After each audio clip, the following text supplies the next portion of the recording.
جیسے ہی اس کی نظر ایک نوٹ بک پر پڑی، اس سے کچھ ہی فاصلے پر دانیال کا مخصوص کپ رکھا تھا، جس سے وہ یہاں بیٹھ کر قلم کتاب دوستی نبھاتے ہوئے مسلسل چائے نوش فرماتا تھا۔ لائبریری میں موجود ہر چیز وہ دیکھ چکی تھی سوائے اس نوٹ بک کے، اور شاید اسے بھی وہ یہ سوچ کر نظر انداز کر دیتی کہ جب ہر جگہ سے ناکامی ہاتھ آئی ہے تو یہاں کیا خاک ملے گا۔ لیکن نوٹ بک کی طرف ہاتھ بڑھانے میں سب سے زیادہ اہم کردار اس کے درمیان میں رکھے ایک سوکھے ہوئے گلاب نے ادا کیا۔ 2 ماہ پہلے کا ایک واقعہ اسے یاد آیا۔ وہ ان کی شادی کی سالگرہ تھی، وہ اس کے لیے گلاب لے کر آیا تھا۔ اس نے وہی گلاب اپنے بالوں میں اٹکا لیا تھا۔ سارا دن وہ اس گلاب کو بالوں میں اٹکائے پھرتی رہی تھی۔ رات کو جب وہ حسب معمول اس کے لیے چائے لے کر آئی، تب دانیال نے اس سے اپنی زندگی کی سب سے بڑی خوشی شیئر کی تھی۔ وہ خوش تھا کیونکہ وہ ایک بڑا کام کرنے جا رہا تھا۔ وہ اسے دیکھ کر خوش تھی۔ وہ جانے لگی تو ہر رات کی طرح دانیال نے اس کے ماتھے پر بوسہ دیا تھا۔ بس اسی وقت اس کے سر سے یہ گلاب گرا تھا اور دانیال نے اسے اپنی نوٹ بک میں رکھ لیا۔ نوٹ بک کے پہلے صفحے پر اس کے پسندیدہ مصنف کا آخری ناول رقم تھا، آخری قتل، از قلم دانیال احمد، پہلا باب، خلاصہ۔ وہ دونوں ایک دوسرے کے ساتھ بہت خوش ہیں۔ اسے مہرین کے سیاہ بالوں سے زیادہ گولڈن ڈائی بال پسند ہیں۔ وہ اکثر اس کا اظہار کرتا رہتا ہے۔ مہرین کہتی ہے وہ بال ڈائی کروا لے گی، لیکن ابھی نہیں، جب اس کا دل چاہے گا۔ اسے اپنے گھر کے سامنے والا گھر بہت پسند ہے، لیکن مسئلہ یہ ہے کہ وہ کسی اور کا ہے اور وہ ابھی ہرگز اسے بیچنے کے موڈ میں نہیں۔ مگر وہ اسے اس قدر پسند ہے کہ اکثر و بیشتر اس گھر کے مالک اسفندیار سے ملنے چلا جاتا ہے۔ سب سے زیادہ اسے پسند وہ کمرہ ہے جسے اسفندیار پینٹنگ کے لیے استعمال کرتا ہے۔ دوسرا باب، خلاصہ۔ آج وہ باب بن گیا ہے، بہت خوش ہے، اور جب وہ خوش ہوتا ہے تو پینٹنگ کرتا ہے۔ آج اس نے کینوس پر اپنی بیوی اور بچے کو پینٹ کیا ہے۔ تصویر بہت پیاری بنی ہے۔ اس کی پرانی عادت ہے، غم اور خوشی دونوں میں وہ پینٹنگ کرتا ہے۔ غم کے وقت غم دینے والے کی تصویر بناتا ہے اور خوشی کے وقت خوشی دینے والے کی۔ تیسرا باب، خلاصہ۔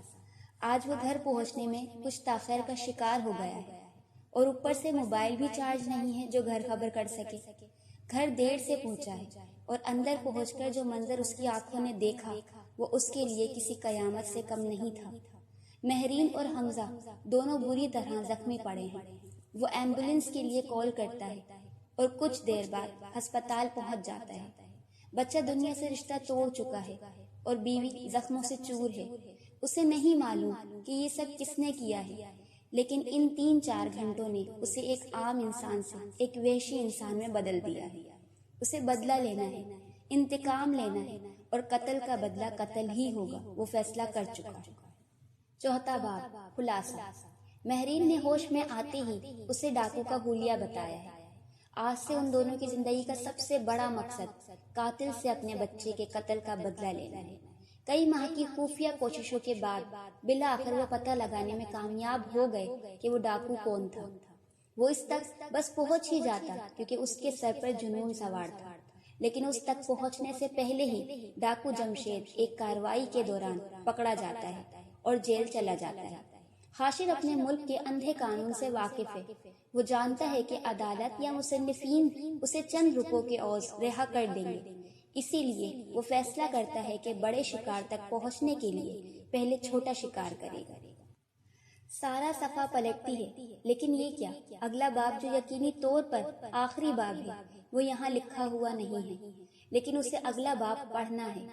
اسے جاننا ہے کہ اس کی لکھاری شوہر نے اپنی زندگی کے سب سے کامیاب ناول کا اختتام کیسے کیا ہے۔ سارا ایک جھٹکے سے اٹھتی ہے اور آخری قتل کے آخری باب تک رسائی کے لیے دانیال کا لیپ ٹاپ کھولتی ہے۔ وہ پورا لیپ ٹاپ چھان لیتی ہے، لیکن اسے آخری باب نہیں ملتا، اور یہیں سے اسے ساری کہانی سمجھ آ جاتی ہے۔ دانیال آخری باب نہیں لکھ سکا تھا۔ اسے آخری باب لکھنا تھا، لیکن اس سے پہلے وہ کار ایکسیڈنٹ کا شکار ہو جاتا ہے۔ کہانی کا وہ حصہ جو اسے ابھی اپنے اندر سے باہر نکالنا تھا وہ اسے باہر نہیں نکال سکا، اور وہی وہ حصہ تھا جو اس کے اندر کہیں مچلتا رہا، اور جب باہر نکلا تو یوں کہ لکھاری سے اس کی زندگی چھین کر اس کے کردار کی زندگی اسے سونپ دی۔ اور یوں وہ اب ایک حادثے کو قتل کا نام دے کر دوسرا قتل کرنے جا رہا تھا، آخری قتل۔ آج عدالت میں آخری پیشی تھی۔ اس کے بعد جج نے فیصلہ سنا دینا تھا کہ آیا یہ ایک حادثہ تھا یا پھر قتل۔ وکیل کو سارا ایک دن پہلے مل کر وہ سب بتا چکی ہے جو اس نے دیکھا اور پڑھا ہے۔ وکیل آج اپنے موکل کو بچانے کے لیے بطور آخری گواہ سارا کو پیش کرتا ہے۔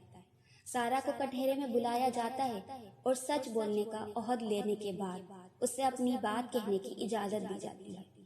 اس کی نگاہوں کے عین سامنے اس کا محبوب شوہر دانیال بیٹھا ہے، جو اس کے لیے دانی ہے لیکن خود اپنے لیے وہ حاشر ہے۔ سارا نے تمام ثبوت، 3 ناول جو مصنف دانیال احمد کے نام سے ملک بھر میں مشہور تھے اور آخری قتل کا مسودہ جج کے سامنے پیش کرتی ہے۔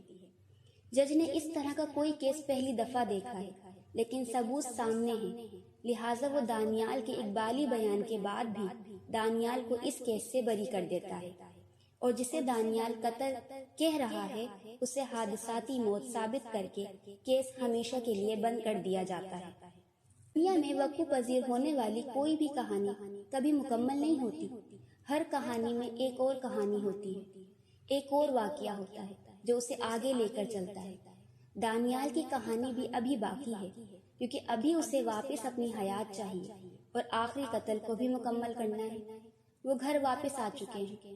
وہ جب سے واپس آیا ہے بہت گمسم سا بیٹھا ہے۔ سارا اس کے سامنے بیٹھی اسے دیکھ رہی ہے۔ وہ جانتی ہے دانیال کے لیے یہ سب کچھ بہت عجیب تھا، مگر وہ دانیال کو شروع سے لے کر سب بتا کر اس کی اصل حیات میں واپس لے آئے گی۔ وہ ایک معمہ حل کر چکی تھی، یقیناً دوسرا بھی کر لے گی۔ اس سے ہر صورت دانیال کو اس کی زندگی واپس لوٹانی ہوگی، اور ایسا کرنے کے لیے اس کے اندر سے اس ادھوری کہانی کو باہر نکالنا ہوگا جو دانیال کو اپنے اندر جکڑے ہوئے ہے۔ وہ یہ سب کیسے کرے گی یہ سارا پر چھوڑتے ہیں، کیونکہ دانیال کی محبوب بیوی ہی مصنف دانیال احمد کو اس کی زندگی کی طرف واپس لا سکتی ہے۔ میں اور آپ تو آخری قتل کے وہ قاری ہیں جو یقیناً آخری لائن تک دم سادے سنتے رہے ہوں گے۔ کیوں؟ ایسا ہی ہے نا؟